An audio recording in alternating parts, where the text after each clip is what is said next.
Well, these Falcons and Saints game, we just finished watching. The Saints got the victory, 1,000,001 to 999,005. Nah, it was like a lot of points scored, though I'm exaggerating, of course. Falcons, the good news is your red zone woes are cured. And the offensive woes seem to be cured. The bad news is you can't stop anybody anymore. I don't know what's going on, man. But in this video, I'm going to break down what happened in that game from the Saints and Falcons perspective. And we're starting right now.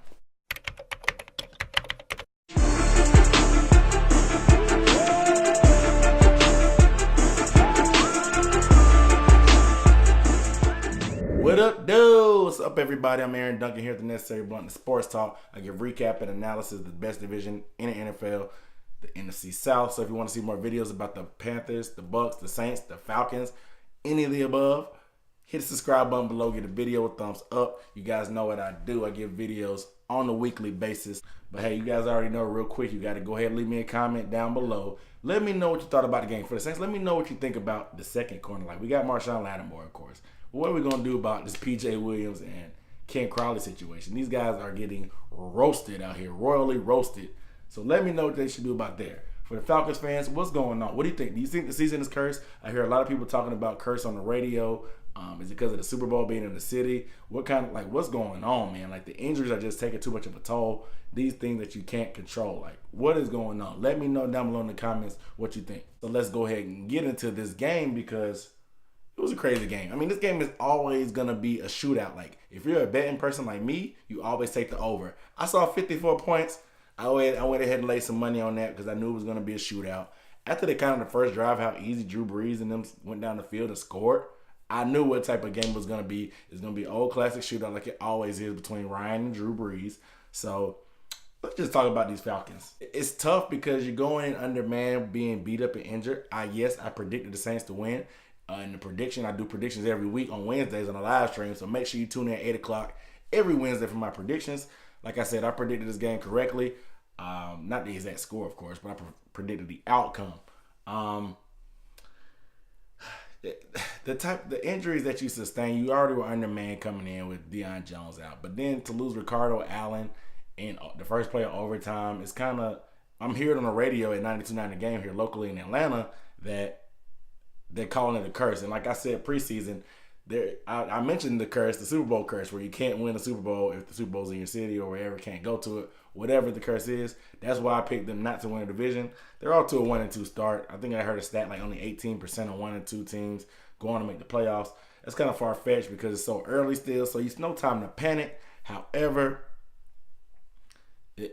the Saints really couldn't afford to lose. The Saints really needed this game more than the Falcons did, honestly. The Falcons got their first division win against the Panthers last week. The running game was going. They tried to get it going today, but it just couldn't get anything consistently going. But the play action was still able to work. Calvin Ridley had the breakout game that these guys were waiting for. This is why they took him as a first-round pick. They wanted to be able to get that. If they want to be somebody that could be able to take advantage of that one-on-one coverage. He was consistently beating these guys deep, stretching the field. P.J. Williams, who was a surprise start this week over Ken Crowley, it was no match. Ken Crowley even came in and got that work too. Calvin showed that speed, bro. He went in. He looked to be on the same page with Ryan, even on the scramble drill in the red zone. You got to be happy with what Calvin really showed. Unfortunately, it didn't result in a win. That's the only disappointing part. So like I said, the lack of running game kind of hurt. What really was the missed PI that they didn't call kind of pissed me off. Like, because they're calling all these other soft rules with the roughing the passer and all this, but they can't make a simple PI call that's been in the rule book forever. So that kind of hurt because Falcons ended up punting on that drive. But the telltale is that last drive before regulation was over. They had, 40, 50 seconds left, 3 timeouts, a tie game. Like, that back in the day when Tony Gonzalez was in town, that was easy pickings for the Falcons. They were driving down, getting a field goal and winning this game, but they got one first down, and then after that, they were kind of stuck in mud. You can kind of see the frustration. And once the Saints won the coin toss, you kind of had that same feeling like the Super Bowl when they were playing the Patriots in overtime. Like, you knew that it was probably over. The game was lost at the coin toss because you know they weren't going to be able to stop Drew Brees and them from running right down that field. So Falcons, you kind of got to lick your wounds and get ready. You have the Bengals next week. The Bengals are a pretty good team. They took a loss to the Panthers this week. However, they're beat up too, just like you guys. So you can take advantage of these guys. Also, A.J. Green is out. He just got hurt today. Joe Mixon will probably be out again. They have some linemen beat up. Their defense is still beat up a little bit too, and suspension from Burfict. You got a chance to bounce back. Now let's talk about these New Orleans Saints. I picked you guys to win. Thank you for making me right. Offense, like I said, the amount of targets and usage between Michael Thomas and Alvin Kamara is really ridiculous. I think they commented this week talking about they want to spread the ball around a little bit more. More guys did get involved, but the lion's share of receptions went to those two guys. We did see Cameron Meredith sign the first day he was active. His first catch as a Saint, he caught a touchdown pass. Drew Brees broke the all-time completion record from Brett Favre. You knew that was going to be easy. He's right around the corner from the passing. I think he's like 417 yards away from the passing title, so he's going to get that soon too. He's just breaking records left and right. They kind of manufactured a running game today between Taysom Hill, who came in big running that Wildcat, converting the third down the red zone. Of course, that big run where this dude is really ridiculously fast. And it's just funny seeing a guy built like him playing quarterback. I'm just going to say a white guy built like that playing quarterback, running by people and stiff arming dudes in the NFL is really crazy. But it was a good changeup, like you said. They had been struggling with that running game, like I mentioned, but to put him in and manufacture running game, some end arounds will take again. Of course, giving Kamara the 16 carries. I think he had 30 touches today, which is, I think, pretty high for what he usually has. But it was one of those type of games where you needed him and you needed to be able to score. So you got to go to your horses. That's why you see Michael Thomas and Kamara do what they did. But it was good to see Drew Brees doing his best. If you saw Matt Ryan get his 2 rushing touchdowns last week, it's kind of bittersweet for Falcons fans because you see Drew Brees the exact same thing, he spun on 2 defenders, going into the end zone. Like, it was just crazy. I don't know if it's that the new rules about hitting quarterbacks just make guys hesitant to hit anybody, but it was kind of awkward the way they came and hit him. But you got to love it. There was a Marcus Davenport sighting. The only difference in this game is the Saints pass rush. Neither defense was in the interest of stopping anybody, but it's just that the Falcons could not get near Drew Brees because, one, he was getting rid of the ball quick. They got that 1 sack with Victor Beasley, but that happened in like 0.2 seconds.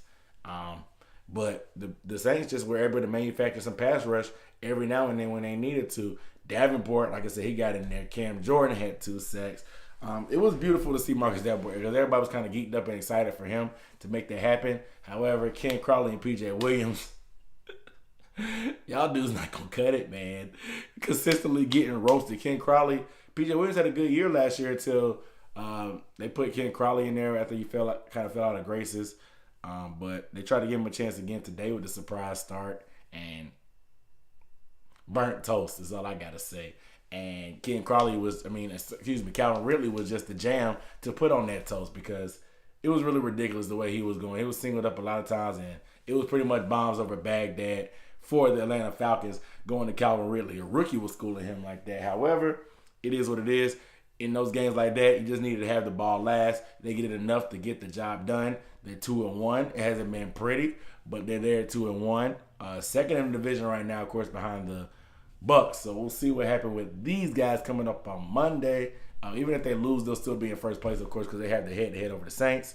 This division is wild, man. I don't even know what to say anymore about it. The division is wild. I call it the best division because you never know what's going to happen. It's always competitive, this game. It was another good classic. Oh, man, I can't wait till Thanksgiving when they play again to see some more fireworks over these turkey wings and turkey legs and cranberry sauce I'm going to be eating then.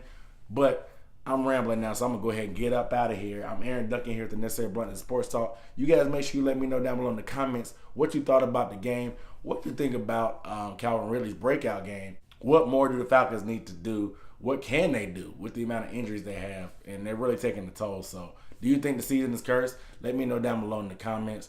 For the Saints, what do you think they should do about the DBs, man? What is going on, man? Let me know. But without further ado, I'm Aaron Duncan signing off on Necessary Blunt and Sports Talk. I'll see you